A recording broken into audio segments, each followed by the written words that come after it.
Firefighters will explain.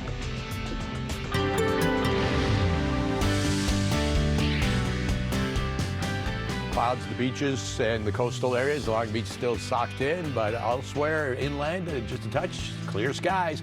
75 coastal, downtown Los Angeles, 85, 101 in the San Fernando Valley. High desert hot, 108. Inland Empire, 101. And Orange County inland up to 87 degrees. All the details coming up. Jessica, back to you. Mark, thank you. Closing arguments could begin today in the lawsuit against LA County over photos that were taken by several first responders at the helicopter crash site that killed Kobe Bryant, his daughter, and 7 others. Vanessa Bryant and another family member suing over the photos, claiming emotional distress. KTLA's Aaron Myers is live in downtown LA now with the latest from the courtroom. Aaron, good morning. Good morning, Jess. Court is now back in session as of this morning, and Vanessa Bryant arrived here earlier. She also testified on Friday and was the last plaintiff's witness. She says she feels betrayed by what has happened. Now, the trial is happening here at the federal courthouse in downtown. Yesterday was the 9th day of the trial for Vanessa Bryant and Chris Chester's combined lawsuits.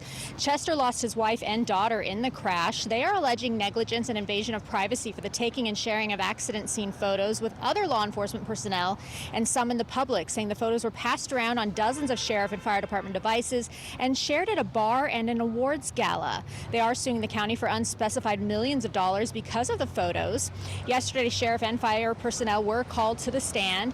An acting fire chief with LA County Fire was called as a defense witness and told a jury that a retired firefighter tarnished his dignity by sharing the photos of the crash site. The helicopter crash killed Laker legend Kobe Bryant, his daughter Gianna, and 7 others. He testified that he did not exclusively order former firefighter Brian Jordan to take photos of the January 2020 crash scene, but wasn't surprised when he learned that he did. Also saying he gave a very direct order for everyone on the scene to be sensitive with the photography they took. He said that it was inconsistent with standards and saying shots of body parts would be inappropriate. He did say the department does use photography at accident scenes for documentation, but that Jordan's photos showed complete disregard for the dignity of the victims. Also yesterday, Vanessa Bryant and Chester left the courtroom when the lead investigator from the coroner's office testified. She said during the autopsy, photos were taken, but because they involved a high media case, they were put under lock and key with the chief of the office. A sheriff's commander also testified when it comes to the photos, they found nothing online or on any employee devices that the department looked at. The county has argued that all the images taken by deputies and firefighters were deleted upon orders of their superiors and do not exist in any form in the public domain or have not appeared on the internet. Bryant and Chester alleged mental anguish over the thought that one day the photos could turn up in public. Now back here live, once again, we could see closing arguments start today or tomorrow. Today is also Kobe Bryant's birthday, and tomorrow is Kobe Bryant Day here in LA. We're told that the Ferris wheel in Santa Monica will light up to honor the Laker legend. Reporting live here in downtown, I'm Aaron Myers. I'll send it back to you in the studio.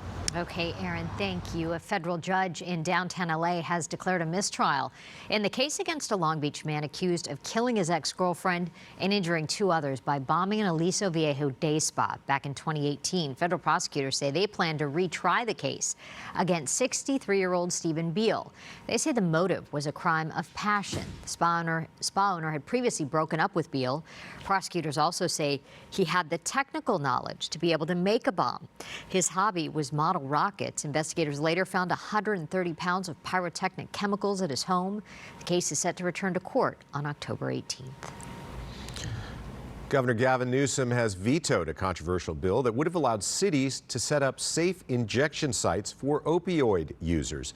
Newsom defended his decision, saying the bill would have brought, quote, a world of unintended consequences. Supporters of the measure were hoping to give drug users a safe place to inject the opioids while providing them a supervised staff in case of an overdose.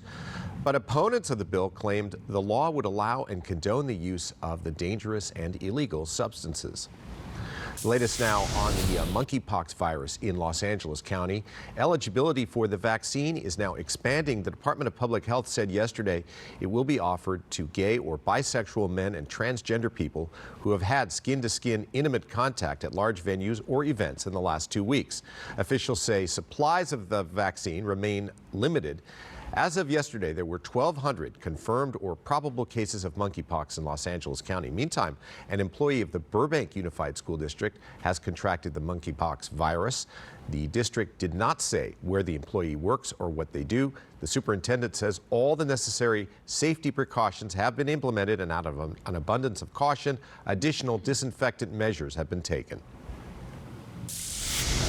A disaster declaration has been declared in Dallas County, Texas. After 15 inches of rain fell, many drivers had to be rescued from their cars. A 6-year-old woman was killed when her car was swept away in the floodwaters. She was an Uber driver, had just finished a ride when her car began filling with water.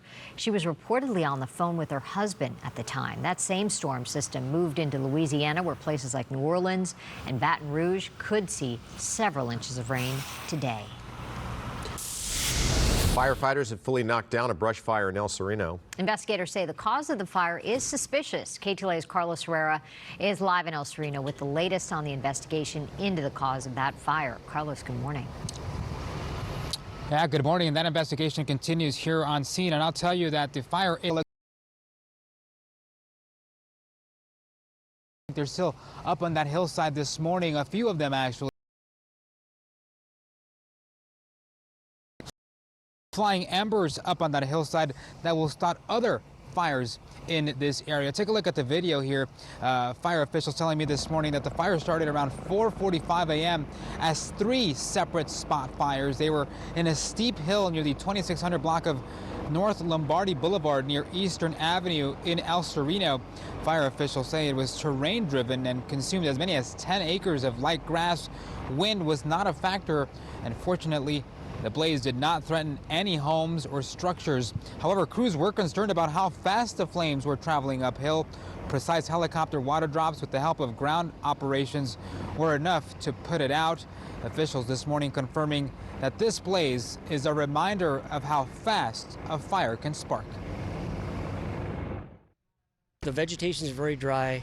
The weather's very dry, so we're going to continue to have dry fuel beds, which we had up there. And that's what we're challenged with. Even though we have a marine influenza come in